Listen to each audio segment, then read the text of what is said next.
ஜாவாவில் ஸ்விட்ச் கேஸ்னால் என்னென்னு சொல்லிட்டு ஒரு ஸ்டோரியோட உங்களுக்கு எக்ஸ்பிளைன் பண்ணுறேன், அண்டர்ஸ்டாண்ட் பண்ணிக்கோங்க. ஒரு ஊரில் ஒரு கண்ணன்னு சொல்லிட்டு ஒரு பையன் இருக்கான். அந்த பையன் வந்து அவங்க அம்மாவை டெய்லி டிஸ்டர்ப் பண்ணிகிட்டே இருக்கான். எதுக்காக டிஸ்டர்ப் பண்ணுறான்னா, அவங்க அம்மாட்ட டிஃப்ரெண்ட் ஃபுட்டு வந்து அவங்க அம்மாவை செய்ய சொல்லி டிஸ்டர்ப் பண்ணிட்டே இருக்கான். ஏன்னா அவங்க அம்மாவோட ஃபுட்டு வந்து அவனுக்கு ரொம்ப பிடிக்கும். பட் அவங்க அம்மா என்ன டெய்லியும் டிஸ்டர்ப் பண்ணிட்டே இருக்கான் அப்படின்னு சொல்லிட்டு ஒரு மெனு கார்டு க்ரியேட் பண்ணுறாங்க. அவன்கிட்ட அந்த மெனு கார்டை கொடுத்து, இதில் நீ ஏதாவது ஒன்று சூஸ் பண்ணு, நான் உனக்கு நீ சூஸ் பண்ணுற ஃபுட்டை ரெடி பண்ணி தரேன் அப்படின்னு சொல்கிறாங்க. அவன் மெனு கார்டை வாங்கினவன் அந்த மெனு கார்டில் லிஸ்ட் பண்ணியிருக்க ஃபுட்டெல்லாம் ஒன்று ஒன்றா படித்து பார்க்குறான்.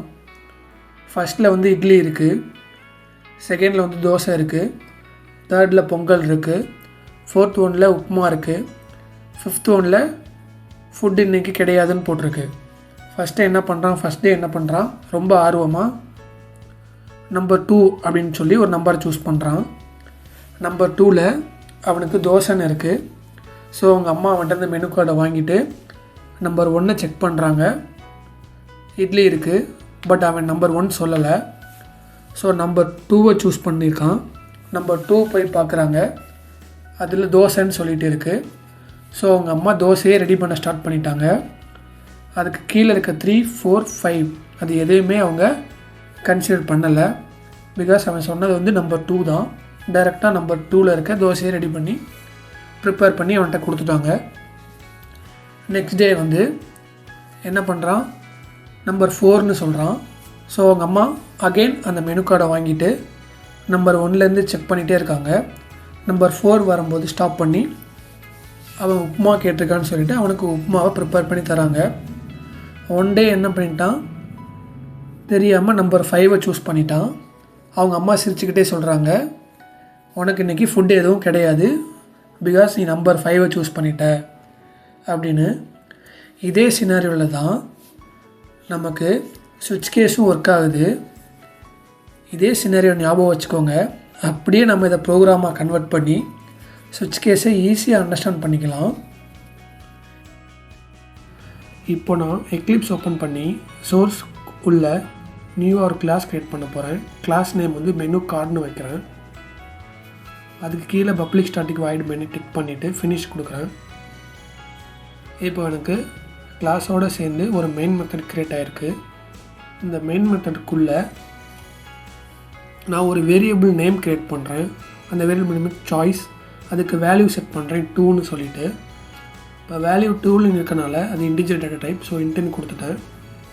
இப்போ நம்ம இங்கே என்ன சொல்ல வரோன்னா, கண்ணன் செலக்ட் பண்ண நம்பர், அதாவது மெனு கார்டில் கண்ணன் செலக்ட் பண்ண நம்பரை இங்கே வேரியபிளாக நம்ம கெட் பண்ணியிருக்கோம். வேரியபிளை பற்றி உங்களுக்கு கிளியரான அண்டர்ஸ்டாண்டிங் இல்லைனா அதுக்கு செப்பரேட்டாக ஒரு வீடியோ போட்டிருக்கேன், அதை நீங்கள் பார்த்து அண்டர்ஸ்டாண்ட் பண்ணிக்கோங்க. அதோட லிங்க்கை வந்து கமெண்ட் செக்ஷனில் மென்ஷன் பண்ணியிருக்கேன். நெக்ஸ்ட்டு நான் என்ன பண்ண போகிறேன்னா, ஒரு ஸ்விட்ச் கேஸ் ரெடி பண்ண போகிறேன். ஒரு ஸ்விட்ச் கேஸ் ரெடி பண்ணுறேன். அந்த ஸ்விட்ச் கேஸ்க்குள்ளே கண்ணன் சூஸ் பண்ண number, that means that variable name வந்து அதுக்குள்ளே டிக்ளேர் பண்ணுறேன். பண்ணிவிட்டு ஓப்பன் பிரேசிஸ் க்ளோஸ் பிரேசிஸ் போடுறேன். போட்டோன்னா இதுக்குள்ளே வந்து நான் ஒரு கேஸ் ரெடி பண்ணுறேன். கேஸ் 1 system.out.println உள்ள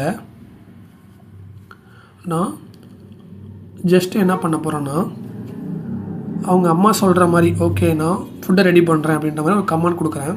மாமா என்ன சொல்கிறாங்க, I will make dosa for you அப்படின்னு சொல்லிட்டு ஒரு கமெண்ட் கொடுத்துட்றேன். நெக்ஸ்ட்டு நான் என்ன பண்ண போகிறேன், கோலன் கொடுத்துட்டு இங்கே பிரேக் கொடுக்க போகிறேன். இந்த பிரேக் எதுக்குன்னு சொல்லி நான் ஃபைனலாக சொல்கிறேன். கேஸ் 2 நெக்ஸ்ட்டு கேஸ் 2 கொடுக்குறேன். இந்த இடத்துல சேம் system.out.println உள்ள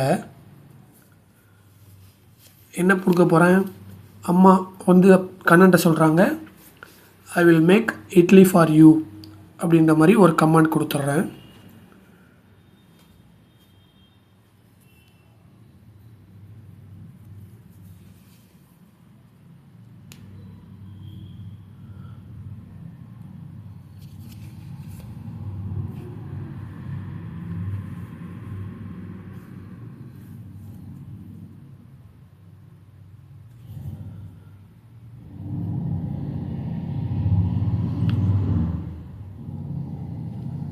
நெக்ஸ்ட்டு ஒரு பிரேக் கொடுத்துட்டு கேஸ் 3 க்ரியேட் பண்ணுறேன். கேஸ் 3ல் system.out.printlnல சேம் மாம் சொல்கிற மாதிரியே ஐ வில் மேக், மாம் சொல்கிறாங்க I will make pongal for you அப்படின்னு சொல்லிட்டு ஜஸ்ட் ஒரு கமெண்ட் கொடுத்துட்றேன்.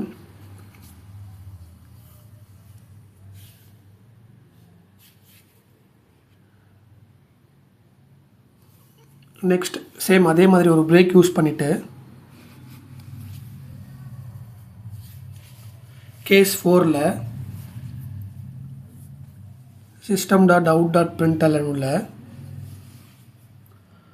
அம்மா சொல்கிற மாதிரியே mom told I will make upma for you, I will make upma for யூன்னு சொல்லி ஒரு கமெண்ட் கொடுத்துட்டேன்.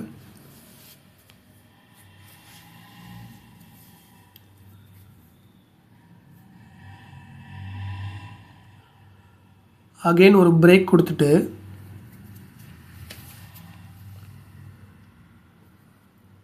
டிஃபால்ட்டுன்னு சொல்லிட்டு ஒரு மெத்தட் க்ரியேட் பண்ணுறேன். இந்த டிஃபால்ட் எதுக்குன்னு நான் கடைசியாக சொல்கிறேன் உங்களுக்கு. இந்த பிரேக்கும் டிஃபால்ட் எதுக்குன்னு கடைசியாக சொல்கிறேன்.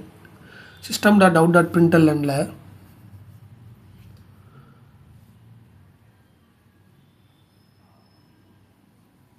என்ன கொடுக்க போகிறேன்னா அகெயின் அவங்க அம்மா சொல்கிற மாதிரியே, அதாவது கண்ணனோட அம்மா சொல்கிற மாதிரியே ஒரு கமாண்ட் கொடுக்க போகிறேன்.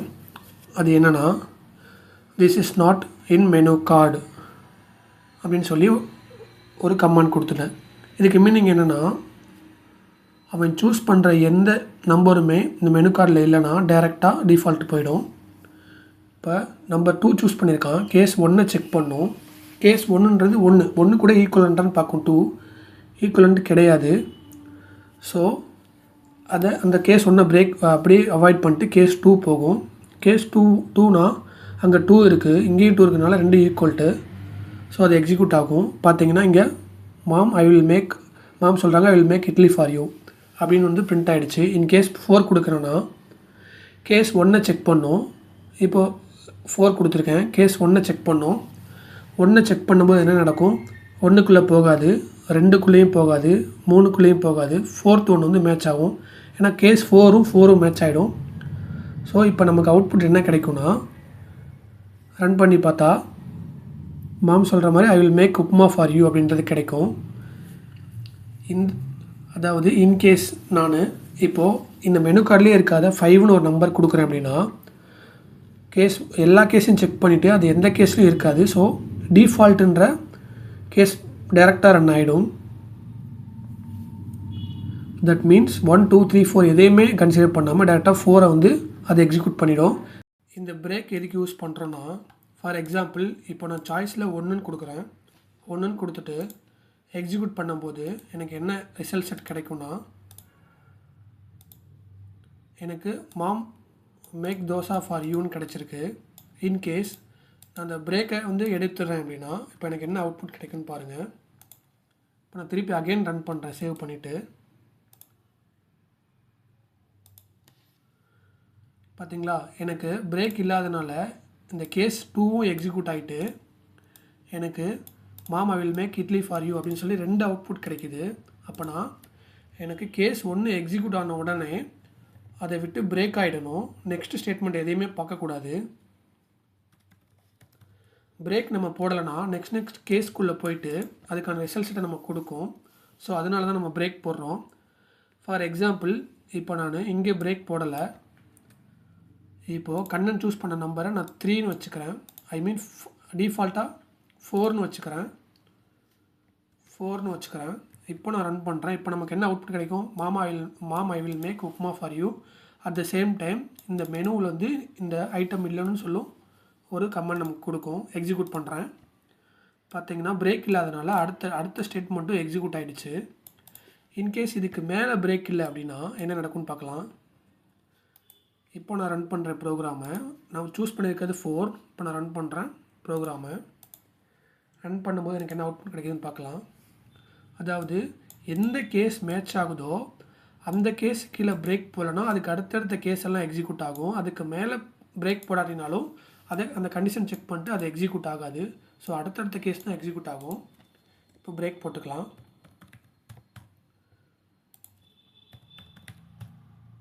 ஸோ பிரேக்கோட பர்பஸ் என்னென்னா, இந்த பிளாக் எக்ஸிக்யூட் ஆகிடுச்சுன்னா இந்த பிளாக்கை விட்டு அது வெளியில் போயிடணும். தட் மீன்ஸ் டோட்டலாகவே வெளியே போயிடணும் அப்படின்ற மாதிரி.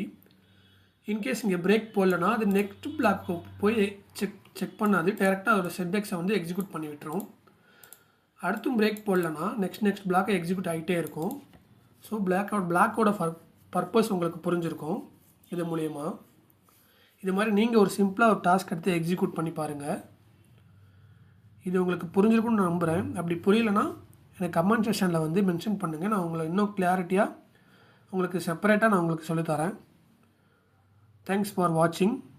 அண்ட் தென் நம்ம தமிழ் கோடிங் சேனலை சப்ஸ்கிரைப் பண்ணிடுங்க. நெக்ஸ்ட் வீடியோ போகிறதுக்கு எனக்கு கொஞ்சம் மோட்டிவேட்டடாக இருக்கும். தேங்க்யூ.